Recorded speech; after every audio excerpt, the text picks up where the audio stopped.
C'est vivant!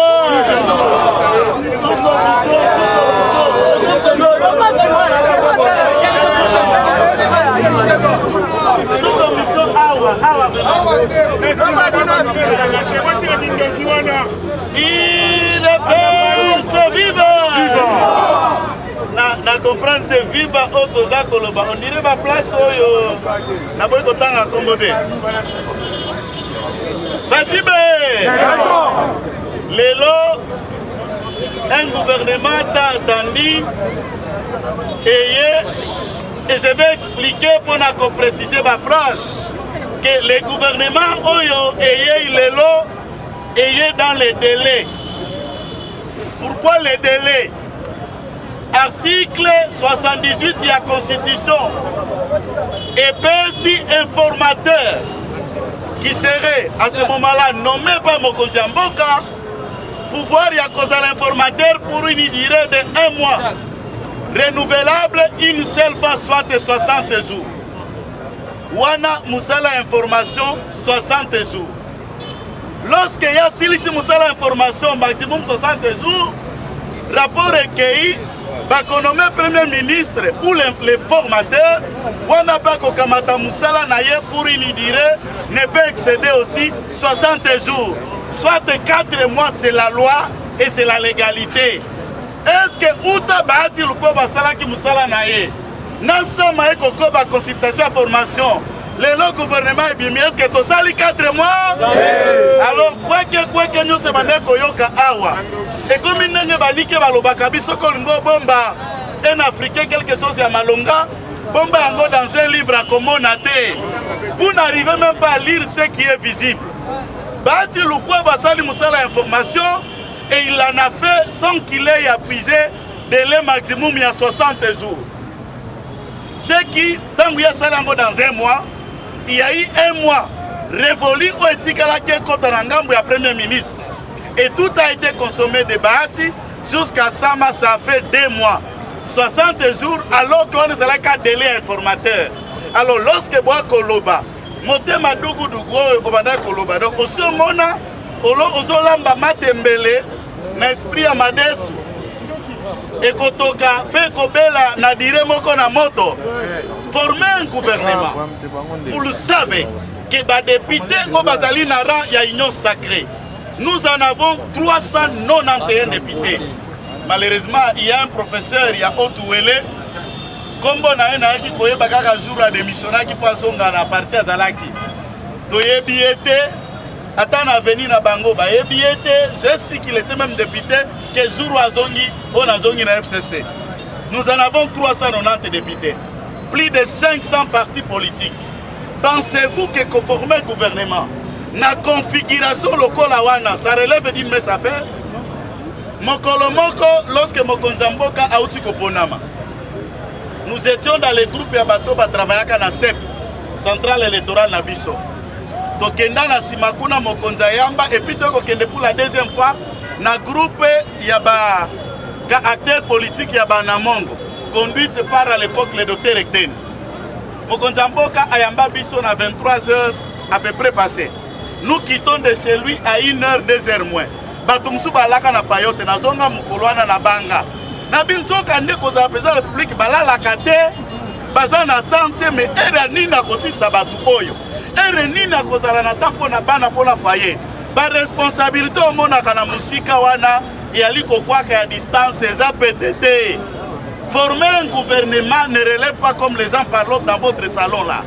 Côté gouvernement, pour équilibrer, batunios, ba composante nios, le gouvernement est bimi, batu ensemble, bazana ba ministère ou ekoka d'ailleurs plus de 5. Le président de la République est plus de 5. Batu MLC na 4. Bao ba utaki na ngambo ape perdre lobby, bazana 4. Bao ya IDPS, bazana 4.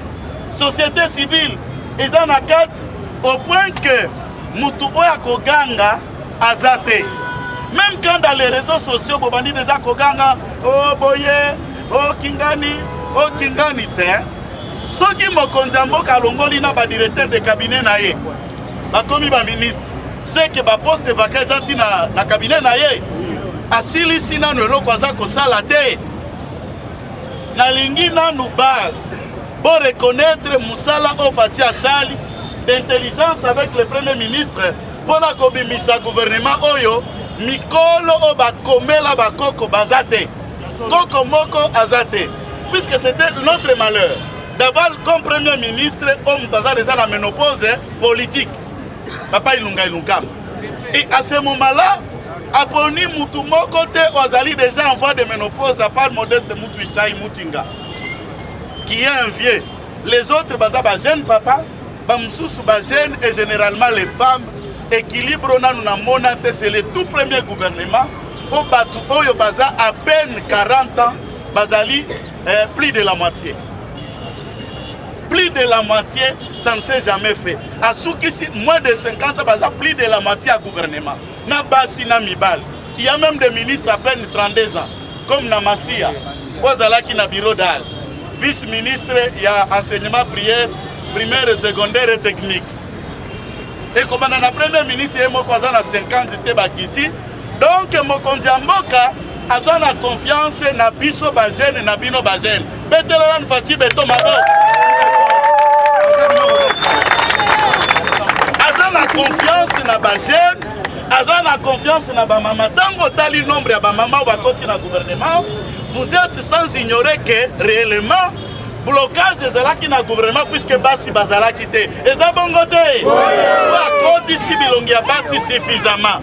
A blocaki lisusu gouvernement pour batata mikolo.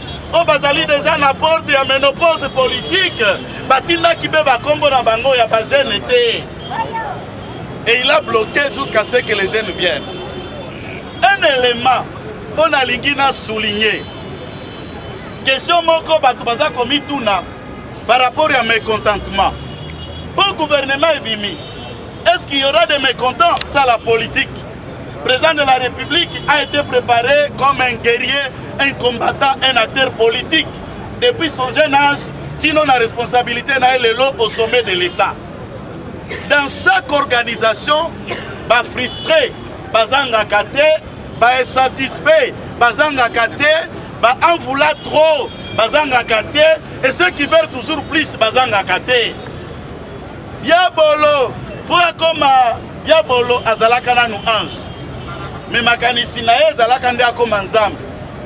Pour akoma kanzambe te nde ya kosukisa ye abwaka mape akoma diable.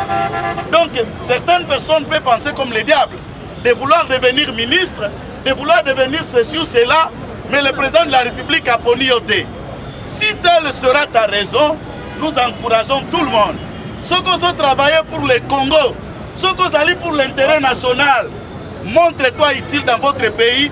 Même attaquant au bimi ministre, tu peux servir ton pays en étant quelqu'un d'autre. C'est bon côté. Puisque l'entreprise publique va bouger, l'ambassadeur va bouger. Même dans son cabinet, il retouchera, il ne l'a pas encore fait. Même s'il touchera partout, Tokokota Bisogno sauté ba ministre, j'insiste bien, Bisogno so ba mandataire, il y aura quelques mandataires, il y aura quelques ministres et il y aura des gens qui ne seront jamais. À part politique, retenez aussi que Makamba Molimo existe.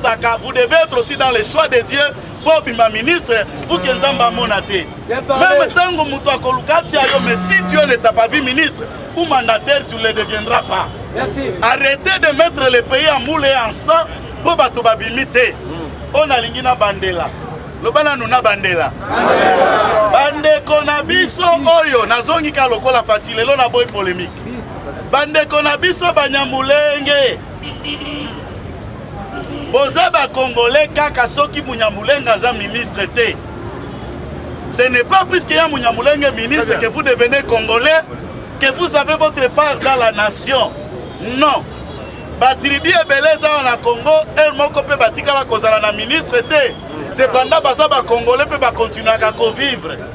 Arrêtez de politiser l'existence de votre communauté par des réclamations politiques infondées.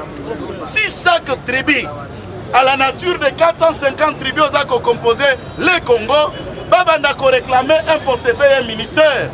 Vous allez le voir que Congo et Kokokate dans le gouvernement à 450 ministres.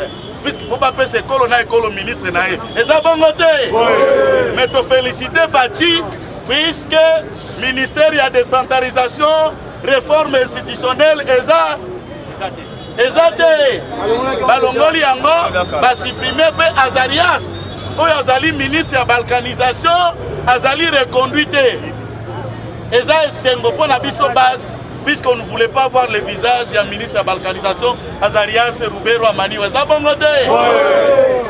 Pona kosukisa bandeko la biso bazana sima. Na lingi na loba boye pona bandeko oya biso. Na bo bazalaki na biso na ndako na mokonzi ya mboka asepeli ko reconduire kaka ndeko Yves Bukulu. Eza ngolu na ye, eza grâce na ye, tolobi nzamba zo alokum biso pe base tozana motema likundu te. Ba oyo pe bazalaki na ba ministre mais baza ba membre na biso IDPS oyo balongwe na gouvernement. Nous ne disons pas que nécessairement ils ont été compétents, c'est le choix et c'est le temps ndebo match betaka ba joueur mususu na terrain ba mususu na banc mususu pa cause la nous blessé mususu pas dans l'école de foot mais au fait de compte ba joueur nyonso ba finisa ko beta match moto na ngonga na ye to boy makambo oyo bosalaki baninga. If yo zalaki na gouvernement baninga, yebisa baningo baye. Que cette fois-ci tokoza la tolérante. Tomo na ba cousin na bino. Tomo na ba nièce na bino ba uti mboka. Baninga na bino ya campus. Ba bunda na bisote, ba kota ba boloko na bisote, ba teta magazi la kimozene na bisote. Toke na cabinet vous remplissez vos membres de famille. Bokotosa ordre ya parti à 60 ou 70%. Ya batu oyo bakouta na kati ya parti na ba liste pour que to faire partie na ba cabinet na bino. Eza bongo te. Boyeba ministre, boyeba bandeko na bino, les autres nous insultent disant que bazana si entêté. Toanga la gâté puisque na science était spirituel. L'arbre parable des sagesse africaine et bandakanase ya toanga la rapeto poité. C'est votre droit. Il y a qu'on critiquer action ya Fachi. Ba gouvernement na ye, ba ministre ya nommé, il y a qu'on critiquer IDPS, bolo babo écrire ba journaliste ndenge bolingi. Mais vous devez le savoir. Nous, c'est notre droit, il y a qu'on défendre ye. Erbino bofingi ye, biso toyembeli ye. Erbino boololiye, biso tobeteliye maboko. Erbino bozako critiquer, biso tozako encourager. Tango bino bozako dongola, biso tozaka simanaye. C'est votre droit. Ceux qui peuvent lobby mabe, c'est notre droit aussi de vous répondre. Au toucher Fachi, vous allez faire à la base. Au toucher Fachi, vous allez faire à l'IDPS. Ce n'est pas un problème.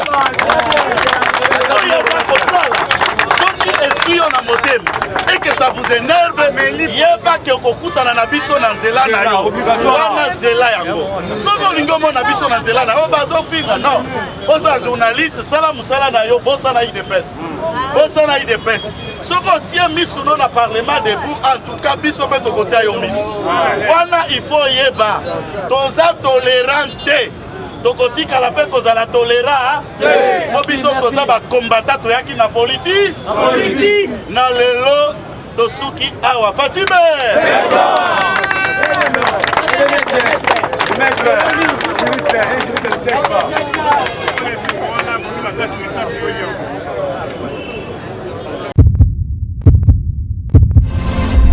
Eshima, votre magazine qui bat au rythme de l'actualité. Une réponse à vos besoins en information, un éclairage dans divers domaines. Impartial, documenté, instructif. Eshima au cœur de l'info.